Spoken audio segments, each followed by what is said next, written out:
One of the key things that an entrepreneur needs to focus on, or someone out there that has a good business idea needs to focus on, is not necessarily just the passion. Because I think a success factor in most businesses is that they're passionate about what they're doing. But you cannot just be passionate about what you're doing. You need to also understand how you're going to be able to make money from it.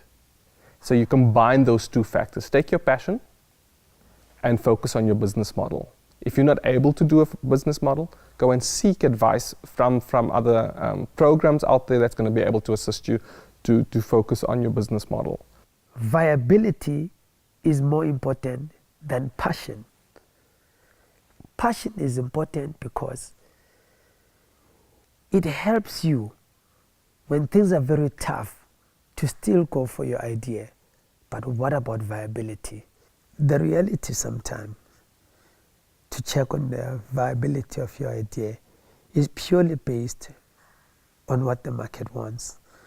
Now, if you're an entrepreneur, you are convinced that your idea is good enough, test it.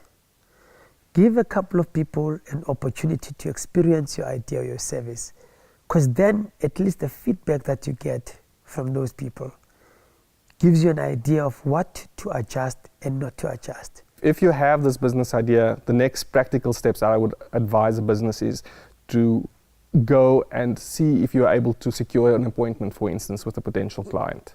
And your aim for that appointment is not necessarily to go and close the deal. Your aim for that appointment is to go in and understand the needs of that client.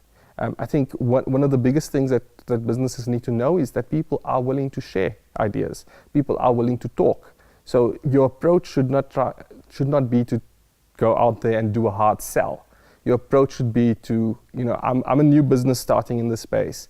Can I come and chat to you about opportunities? Can I come and chat to you about your ideas? Because any client has some sort of idea of the level of service that they are requiring. So that would be the practical next step for me. To talking to customers, is what you're trying to do is elicit predictive information around their behavior.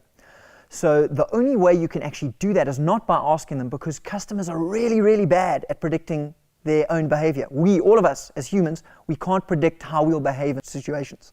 So often if you go ask a person about your idea and you say, this is my idea, will you buy? They'll go, yes, definitely. But when you actually, a couple of months later, build the product and go sell it to them, they then like, no, actually, I'm not going to do it. So you actually almost have to create experiments which proves how the customer will behave in as real an environment as possible.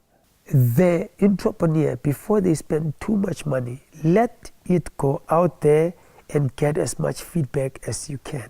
If you listen very carefully to the market, you always will find the answers.